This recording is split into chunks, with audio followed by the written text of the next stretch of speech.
नमस्कार, central news में आपका स्वागत है और मैं हूं आपके साथ सौरभ। आजकल लोगों के लाइफस्टाइल की वजह से तमाम ऐसे कॉम्प्लिकेशंस आते हैं जिसके कारण काफी तकलीफों का सामना करना पड़ता है।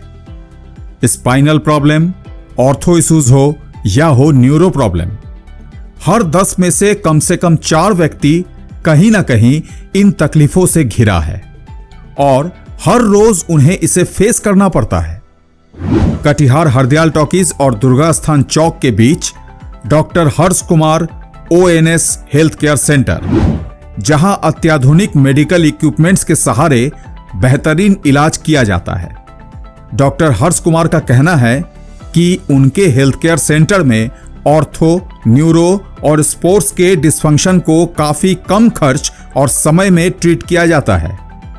तो अगर आप भी इन तकलीफों का सामना कर रहे हैं तो आज ही संपर्क करें doctor Harsh Kumar ONS health care centre से।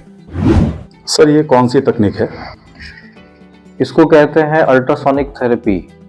साउंड वेव को हम लोग जो है एक स्पेशल फ्रीक्वेंसी में हम लोग यूज करते हैं ताकि अंदर किसी भी तरीके का ट्रॉमा है, इंजरी है या किसी तरीके का सेल डैमेज हो रहा है तो उसको रीजनरेट करने का, हील करने का ये काम करता है। स्पेशल फ्रीक्वेंसी का जो वाइब्रेशन होता है साउंड वेव का, वो आपके सेलुलर लेवल के अंदर जा करके वो सेल का मेटाबॉलिज्म जो है वो बढ़ा देता है, जिसके कारण आपका सेल वापस से रीजनरेट होने का काम करता है। साधारण भाषा में समझे तो जो सेल मर रहा है वो वापस से जिंदा होने का स्थिति पैदा करता है। तो एक तरीके का ये मसाज है, लेकिन वो जनरल मसाज से थोड़ा डिफरेंट है। ये अल्ट्रासोनिक साउंड वेव का एक तरीके का ये मसाज है जी। और ये बहुत ही पावरफुल चीज है, जितना साधारण लगता है उससे कई गुना ज्यादा ये कारगर चीज है।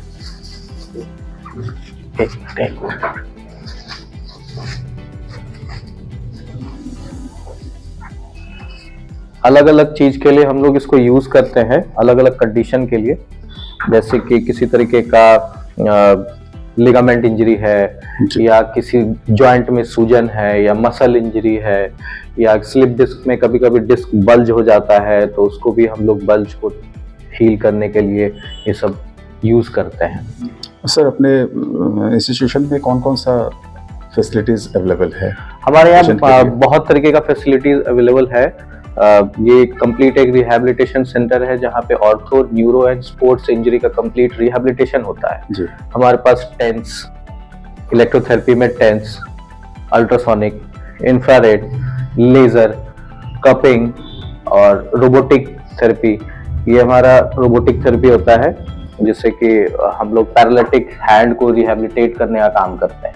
अगर किसी पर्सन का अगर हाथ काम नहीं कर रहा है पैरालिसिस के कारण, उसका फाइन मूवमेंट नहीं आता है, तो फाइन मूवमेंट को री एजुकेट करने का हम लोग काम करते हैं। बाद बाकी हमारे पास शॉर्ट्स टेक्निक है, जर्मन टेक्निक, जिससे कि हम लोग स्कोलियोसिस, कुबड़ापन को हम लोग ठीक करने के लिए काम करते हैं।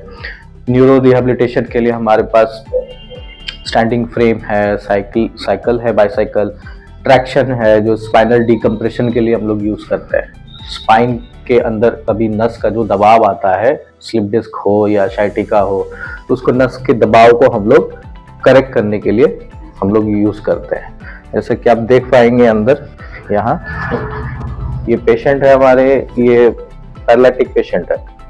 तो इनका पहले का स्थिति ये था कि ये जैसे चल फिर नहीं पाते थे, तो अब का स्थिति है कि ये चल पाते हैं और अपने से कुछ अपना हाथ से पकड़ करके वो उठाना, करना काम, वो सब कुछ कर पाते हैं। लेकिन फिर भी इनका फाइन मूवमेंट अभी भी नहीं आया है। जैसे कि पूरा जो ग्रॉस मूवमेंट, छोटा छोटा चीज पकड़ना, साइन करना, ये सब फाइन मूवमेंट हाथ का नहीं आया। तो इसी चीज के लिए हम लोग वो रोबोटिक थेरेपी भी यूज करते हैं। और हमारे पास IFT भी है। ये सब कुछ हम लोग यहाँ पे यूज करते हैं। सर, इस तरह के पेशेंट को कितना समय लग जाता है हिलने में? जनरली देखिए, कोई भी पैरालिसिस का केस है तो जब वो हॉस्पिटल से डिस्चार्ज होते हैं तो हॉस्पिटल से डिस्चार्ज होने के बाद ही उसको फिजियोथेरेपी, रिहैबिलिटेशन कराने की आवश्यकता है। लेकिन बहुत लोग कंफ्यूज होकर के जागरूकता की कमी के कारण जो है वो लोग नहीं कराते हैं या उनको सही गाइडेंस नहीं मिलता है। तो 6 महीने जो है उनका गोल्डन पीरियड है। शुरुआत के 6 महीने अगर उसको सही इलाज मिल रहा है, सही थेरेपिस्ट के साथ वो अगर जुड़े हैं तो वो ठीक हो जाते हैं 6 महीने के अंदर ही। और जनरली साल भर तो लगता है, 6 महीने से साल भर जो है पूरे तरीके से ठीक होना उनको लगता है पैरालिसिस के पेशेंट को। ओके सर, जैसे बहुत कॉमन चीज है स्पॉन्डिलाइटिस वगैरह जी, तो उसको भी हिल किया जाता है सर? हाँ, स्पॉन्डिलाइटिस एक तरीके का समझिए कि इन्फ्लामेशन है आपके गर्दन की रीढ़ की हड्डियों का। जी जी जिस तरीके से आप ये देख सकते हैं, ये आपकी रीढ़ की हड्डी है जी। ठीक है। तो इतना सा हिस्सा जो है ये C1 से लेकर के C7 तक, जी यहाँ तक जो है ये गर्दन का हड्डी है। और उसके बाद फिर ये पीठ, फिर उसके बाद कमर। अब इसके बीच में क्या होता है ना कि डिस्क जो है धीरे धीरे डीजेनरेट होने लगता है और हड्डी एक दूसरे में घिसने लगता है, जैसे चौक घिसता है। जी। तो घिसने के कारण ही वहां पे इन्फ्लेमेशन होता है। इसका मेन कारण है कि आपका पोस्चर, हमारा पोस्चर होता है कि हम फोन यूज कर रहे हैं कि हमारा नीचे झुक करके ज्यादा यूज करना, या टीवी देख रहे हैं तो गलत तरीके से टीवी देखना, कंप्यूटर यूज करना।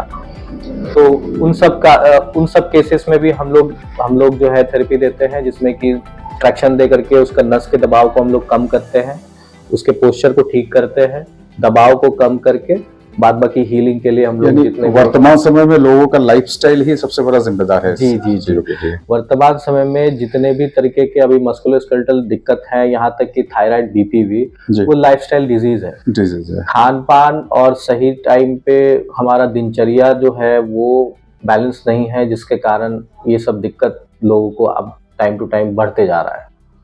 सर कई बार कुछ पेशेंट्स के ऐसे भी इंक्वायरी है, ब्लड प्रेशर जो होता है, जी, क्या स्पॉन्डिलाइटिस उसका कारण हो सकता है? किसी को स्पॉन्डिलाइटिस से प्रेशर बढ़े? हाँ, कुछ कारण में हो सकता है कि जब स्पॉन्डिलाइटिस आपका सीवियर है, अगर सीवियर केसेस में क्या होता है कि हमारा कुछ नर्व जो है वो इम्पिंज होता है। उस नर्व के इम्पिंजमेंट के कारण कभी कभी जो है हमारा जो है ब्लड फ्लो नहीं हो पा रहा है, या किसी तरीके का हार्ट का रिदम अगर खराब है, या इस तरीके के कारण से भी अपना यानी कनेक्टेड हो सकता है।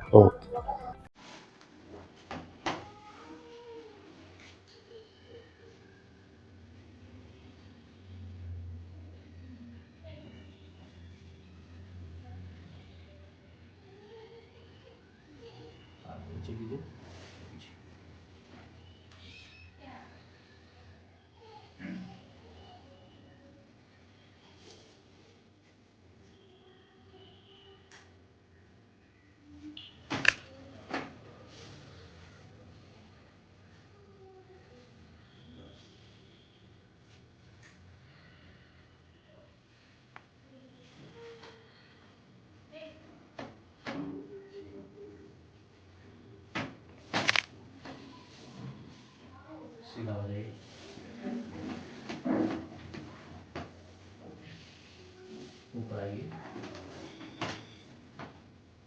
और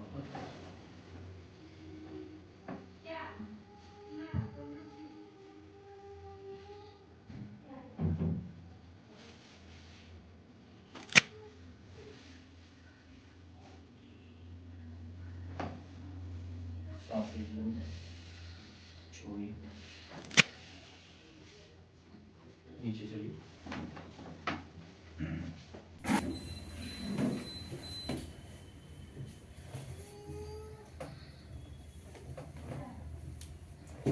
सांस लीजिए,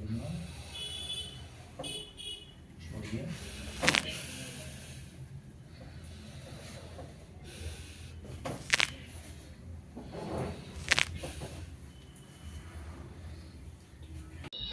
जी, आपका ट्रीटमेंट यहाँ कब से चल रहा है? 1 हफ्ता से चल रहा है। कैसा आपको अनुभव हो रहा है? बहुत अच्छा अनुभव हुआ है, और मेरा लगभग जो है दर्द था ये न, और बाइक भी नहीं चला पाते थे, 90% ये हमको बहुत इसमें रिलीफ मिला है।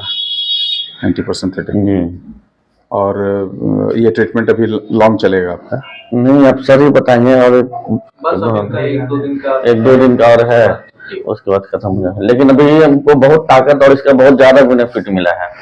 ये फिजियोथेरेपी यानी पहले से काफी सुधार है आप? बहुत ज्यादा, मतलब 95% मानिए 90-95% हमको इसमें सुधार मिला है।